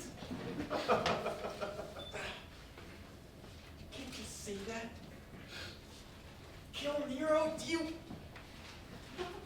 It's not so simple. Yes, it is. Assassinate him like Brutus did with Caesar. Rome, land of liberty, sweet foe of tyranny, home of democracy, forever free. You understand? I would probably die. I can't just. He has guards. He has spies. We could be killed for just thinking this.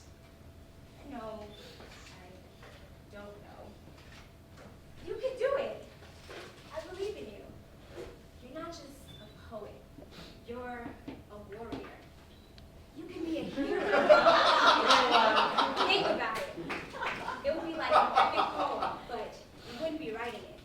The story would be you. Your courage would be history.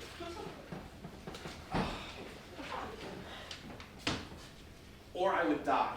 Just die. Nothing special about it. Just your ordinary, run-of-the-mill dead person. Corpse. And that's if I'm lucky. If I failed, Nero wouldn't want to just kill me. Oh no, not right away. He'd want to do something memorable. Something artistically gruesome. I don't know what it would be, but something. I don't want to find out.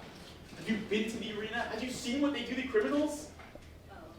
But I would do it. I would try if I thought it would do any good. In fact, I would try just to please you. But I would want you to understand something first. What happened after Brutus killed Caesar? War. That's right, civil war. Then what? Octavian. Exactly. Another Caesar. The question is not, is it right? The question is, why try? Believe me, if I killed Nero, there would simply be another Nero. There, that instant, grasping, eager to seize his bloody laurel wreath. And behind him, another, who will stave them off. Me? You? Who? The people. The people? The people are the problem. They don't want freedom. They don't care about stories about ancient liberty. What they want is stability and comfort. Bread. Circuses. That is what a tyrant promises. What could I offer them that they would prefer? The dignity of freedom. The anguish of uncertainty. I tell you, they don't want it. They don't care. They want to be told what to do. They want to be told what to think. Listen. Let's leave all this. It's hopeless. It's no longer our home. Nero's madness is dangerous. The only refuge left us is to escape to the provinces. But I mean is let's leave Rome. Leave Rome and go where? Anywhere. I propose a peasant's repose. A rustic waterfront cabin, high on a mountain overlooking the ocean. Only us in pastoral bliss. No more plotters and connivers. Lost in primeval seclusion, far away from all urban ambition. We could dance like sandpipers with the waves of the sea, like seagulls circling in the air, like smoke from our cottage chimney. By the hearth, just you and me. Lotus eaters, free from care.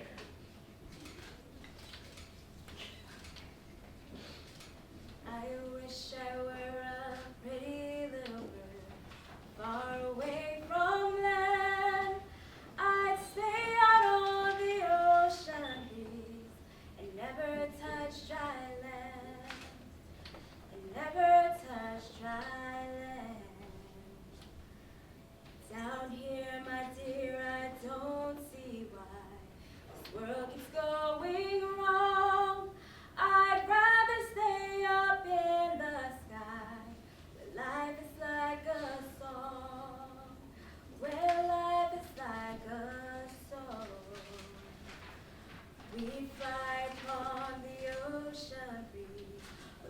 just you and me.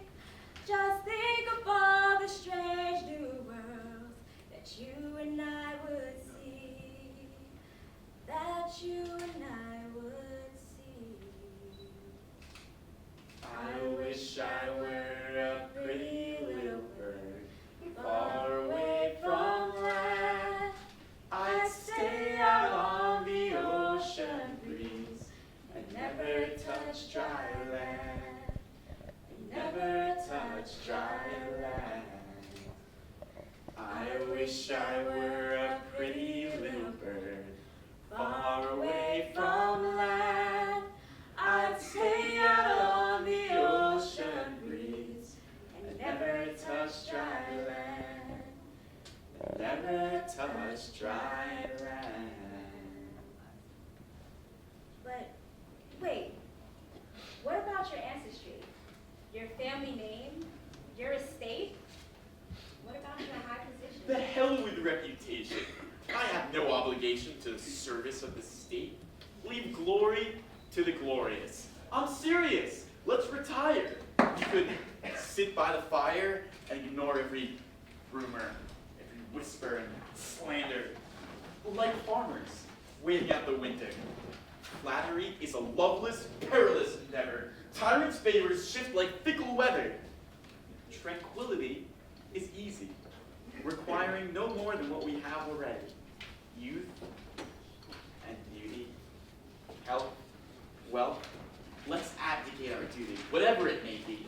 Some say hypothetically be, and share modest lives, unadventurous, harmless, therefore safe from Nero's spies. In some bucolic paradise, two lovers, you and me, alone together, free, in the pastoral made real, a lifelong idyll, a fantasy. I don't want to rule the world, not even for a day. I'm happy at a table for two. I don't need to be a hero. I don't care what people say. All I ask is a lifetime with you. Whoop. Yeah.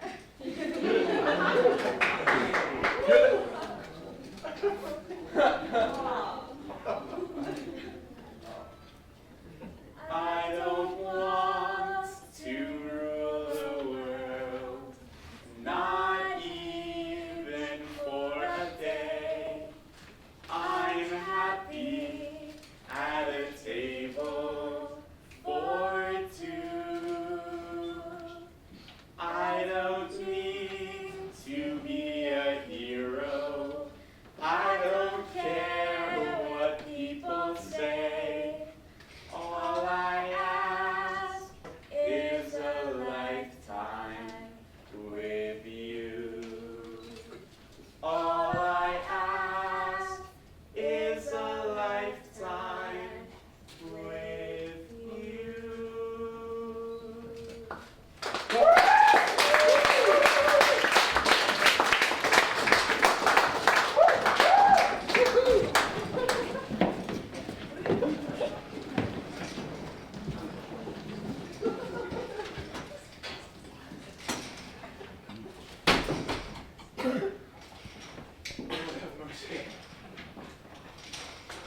Lord,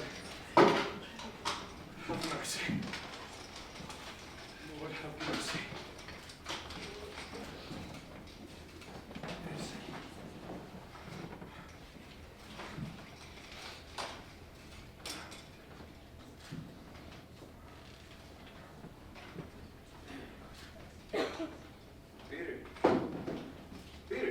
Peter. Jesus? Jesus, you're here. Come on. How? Come on, buddy.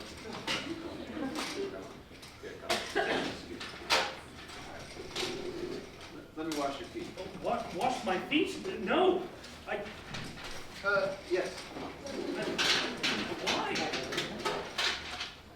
You're not where you think you are.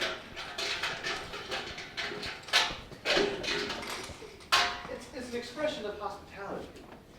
I want to welcome you to my house. Am I dead? Not yet. But I want to let you see what's on the other side. It's an advanced tour. So, if you're here, I'm guessing I'm in heaven. Heaven and hell are the same place. They just seem different to different people. What do you mean? Well, you remember that wealthy young man who wanted to be my disciple? Oh, yes, of course. You told him to sell everything and give it to the poor. Yes. He didn't like that. To be fair, he was very, very wealthy. Yes, I know. It's too bad. It could have been him instead of, Judas. Yeah. Well, that young man, later, when he got here, he regretted that decision. And when he got here, he asked me if there was anything he could do to help redeem himself. I told him, yes, but it will be difficult. Anything, he said, anything. I gave him a special task. Here. Wait here.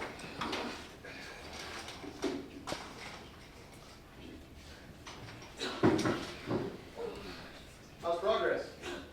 Honestly, it seems hopeless, but I'll keep trying. Good, thank you. He's listening, even if he doesn't see me. He hears me. Trust me. Go to him. Keep trying.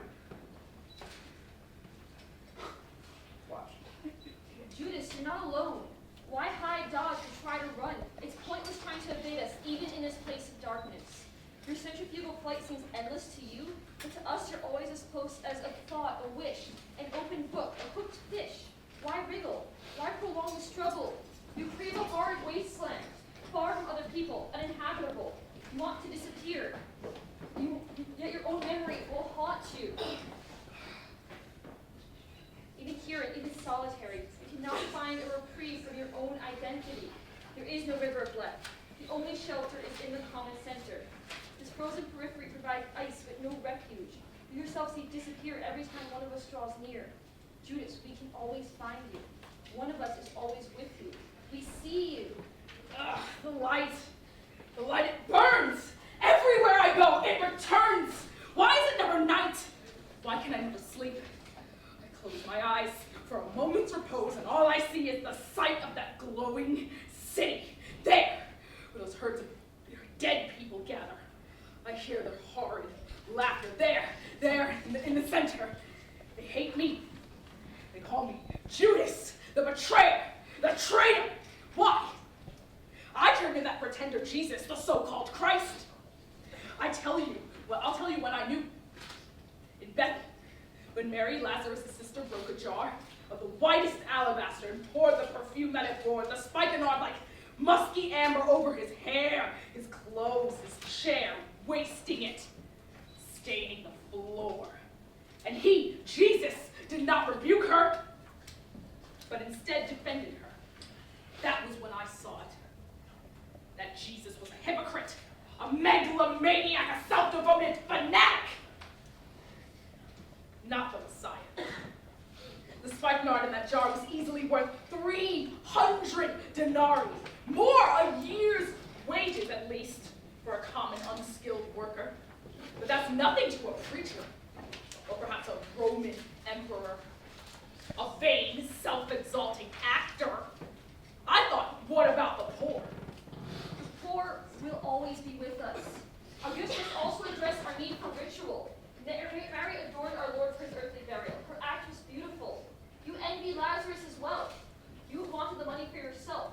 You stole from the treasury meant for common charity. You paid off cronies, goons, and henchmen. Ambition, that's the real reason why you exploded with pent-up frustration. Jesus was too weak, apolitical. political radicals like poets and prophets never understand governing requires a firm hand, a smile, but a steady dagger. In revolution, the leader cannot afford to shun coercion or any available weapon. Blackmail, bribes, bloodshed. Otherwise, he ends up dead. Look what happened to Jesus. That's what the path of peace is. He was an appeaser, a pleaser, too soft to make a stand against the Roman occupation. The honor of the nation, part of the attraction of his cult-like ministry, was its plausibility, suddenly, eventually, of military action. Even I confess, I assumed it would come to pass. He bamboozled even me.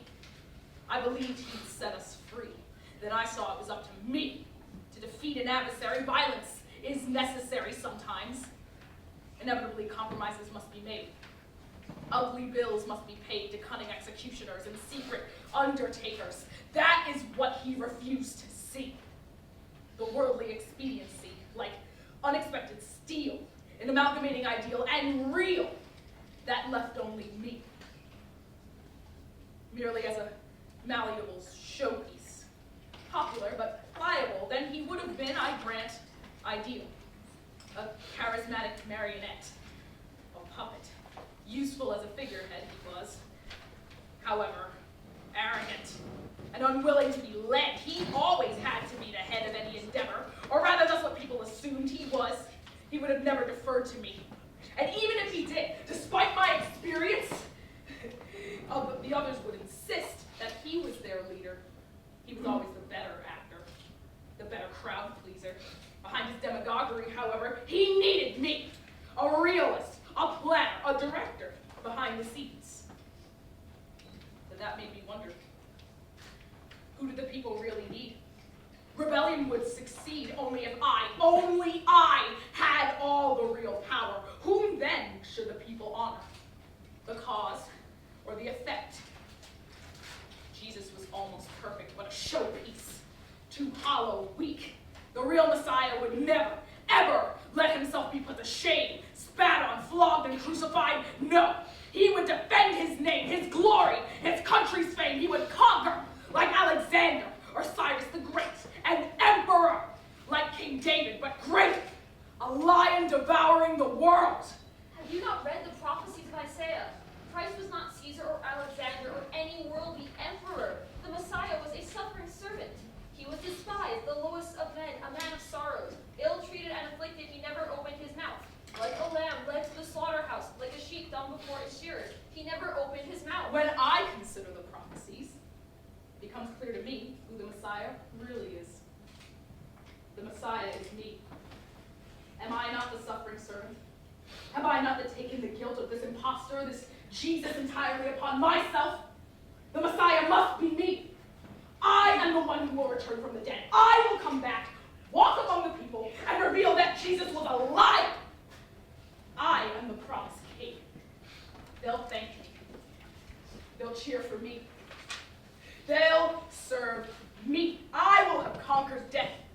Then my reign will begin, and it will never end. First Judah, then Rome, then parts of the world as yet unknown.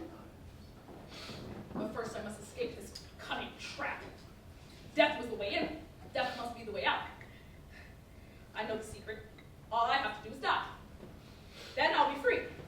But they won't kill me. Oh no. I have to find a way to kill myself. Again. That's the trick. The only problem is my dagger. My dagger doesn't work. I'll try again. Judas, please stop. It won't work. There is no second death.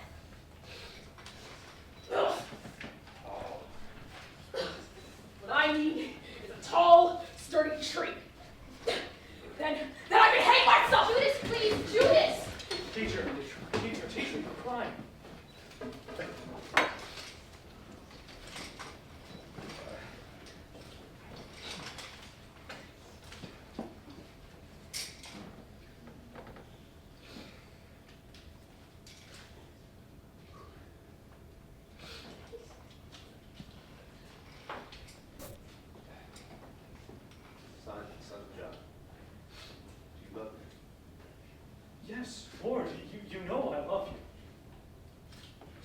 Feed my lambs.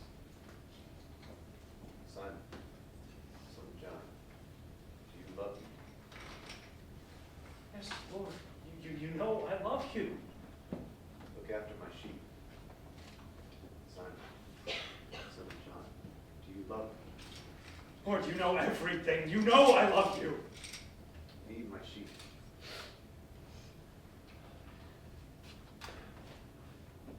In all truth, I tell you, when you were young, you girded yourself and you walked where you pleased. But now that you are old, you will stretch out your hands, and someone else will bind you, take you where you yourself will not choose to go. My Lord, where are you going? I'm going to Rome to be crucified anew.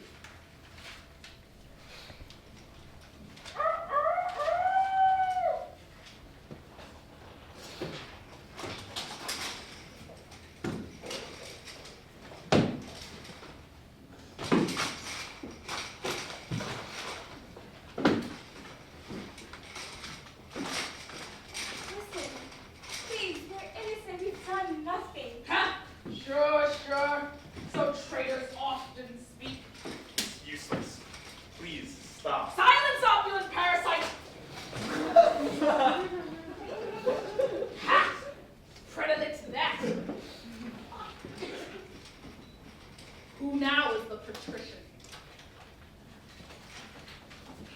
Arouse and levitate, you obstreperate the peon willfuls.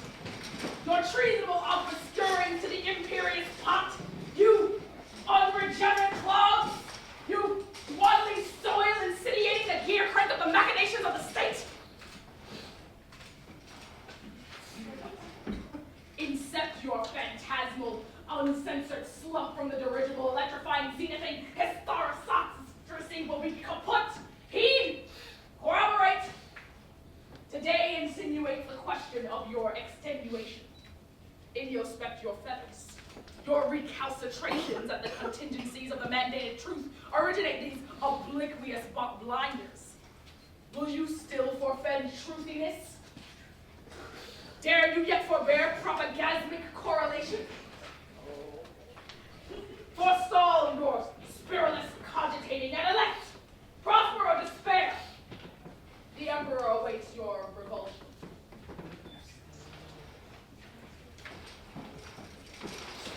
Peter, you hurt. Yes, Martha. What happened? They flogged me. God. Don't worry about me, Martha. Peter, I heard. It's true. It's true. Nero said if I would offer him a sacrifice in public as if he were a god, then he would end the persecution. We would all walk free. Do you really think that he would keep his word? Shh. Peter, he's a devil. He's a snake. When he talks, I can see his forked Martha, tongue. I know this, but Don't do it. I won't. But Why are you struggling with this? why? Because everyone will die because of me. Nero's cruelty is not your fault. Imagine if tyrants like this emperor could control all the righteous people, all the God-fearing people, simply by threatening the people that they love, their families and children, their friends, then there would never be any way to keep them from taking over everything, every connection that we could ever make. Someone has to stand up and say, no more, no further, whatever cost. And today, that person is you. As for us, we're with you. I'm with you. I've talked to the other prisoners, and we want you to make the right choice. We are with you. We're ready to be martyrs. Peter, Peter, on the street, drop down your nets and follow me. We are almost down to the shore. God called Moses on the mountaintop, placed his love in Moses' heart. We are Almost down to the shore.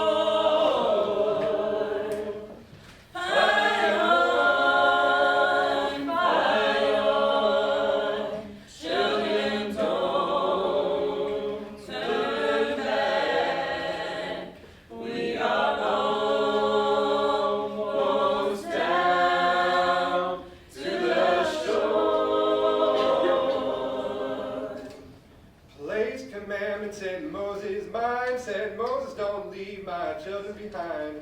We are almost down to the shore. Fight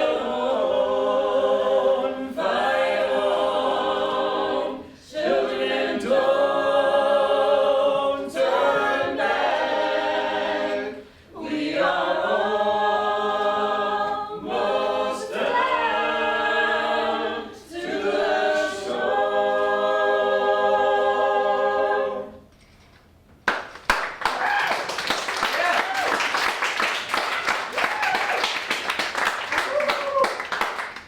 Remember when you told me about walking on water? It didn't last very long. But you did. It's true. I think it's like that. Don't look down, or you'll start to sink. This is the storm. Propaganda, threats, persecution, prison, torture. Don't look down. Keep your eyes on Jesus. Keep your heart focused on your love for him. Somehow he'll make it right. I guess you're right. He's come through for me before. Yeah? Your mother. I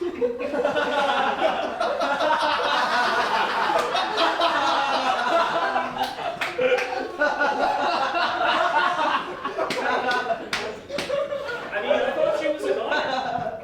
Me too. And I never thought that she would give me her blessing to quit my job. She wasn't sold on fishing. True, but become, I don't know. Well, she must have thought, I mean, to be a beggar, a rabbi, a prophet, I guess. An unusual career choice. I was surprised. She did have to almost die first. True. True. It's a good thing that Jesus healed her. I think it was all part of God's plan. Yeah, I agree. Who would have ever thought that we'd be here in Rome?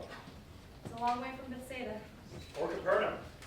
I wonder whatever happened to that fisherman's cooperative. Please, forgive me. I'm sorry for what I did. Please take me back. I want to make things right. Please, let me die with you. I want to be a martyr. No more, my Lord. No more, my Lord. Lord, I'll never do wrong no more. I've found better life with the strength of the Lord above, and I'll never do wrong no more. Woo!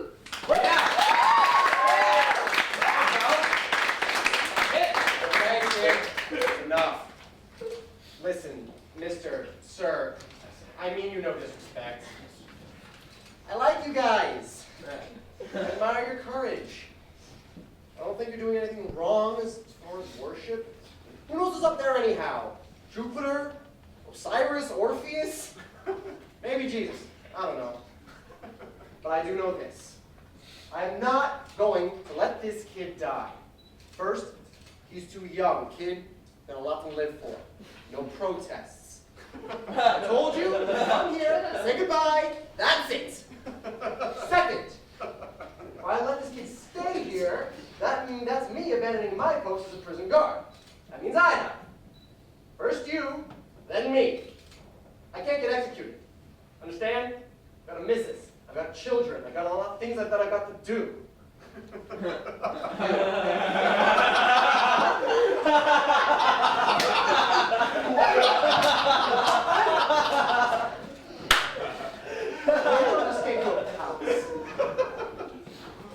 Live there.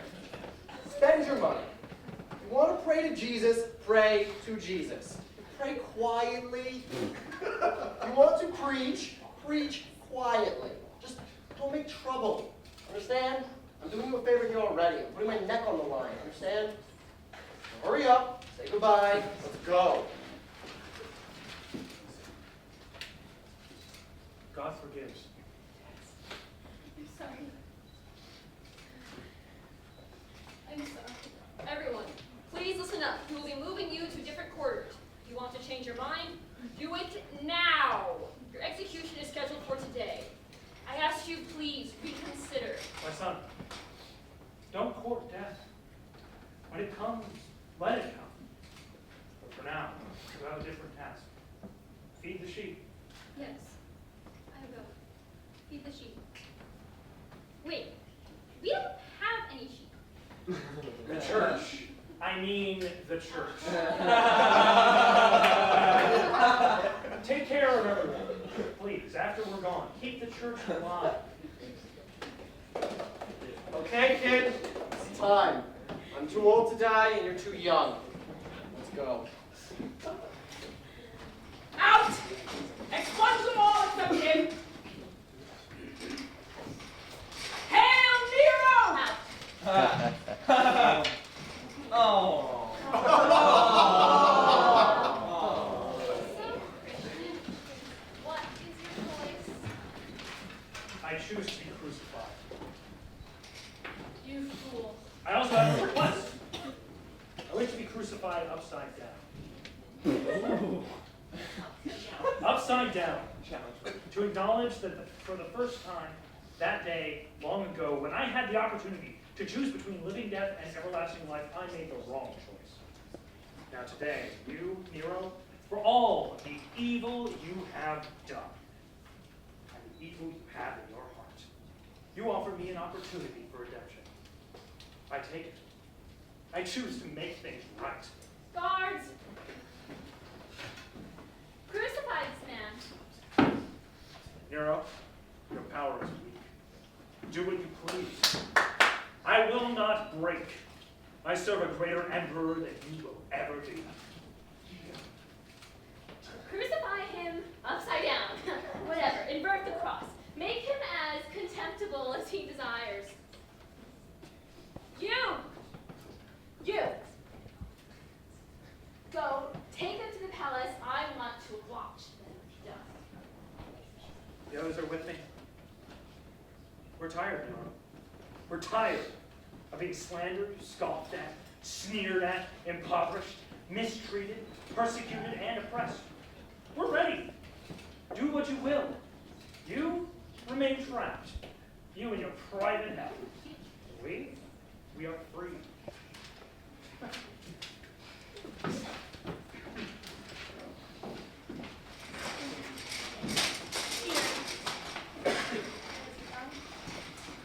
It's finished. I hope so. I'm tired. I'm very tired. I'm worn out. Death is knocking at the door, and I say, Death, come on in. I'm ready. I wasn't ready before, but I'm ready now.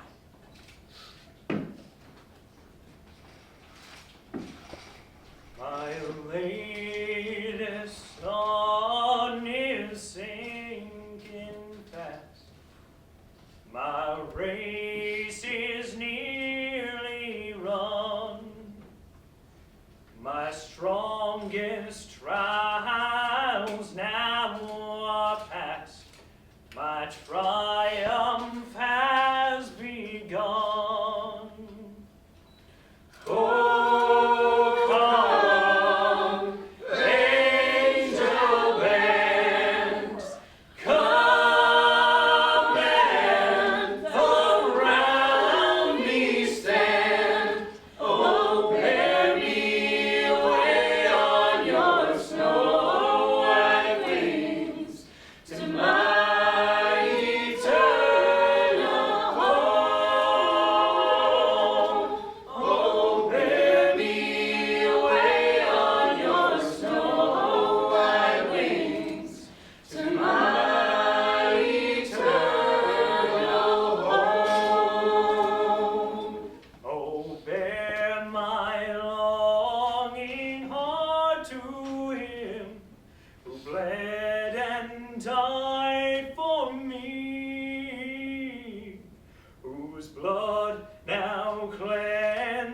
cleanses from all sin and gives me victory. Oh, come, angel bells, come and around me stand. Oh, bear me away on your snow white wings to my eternal home. Oh, bear me away on your snow white wings to my eternal home.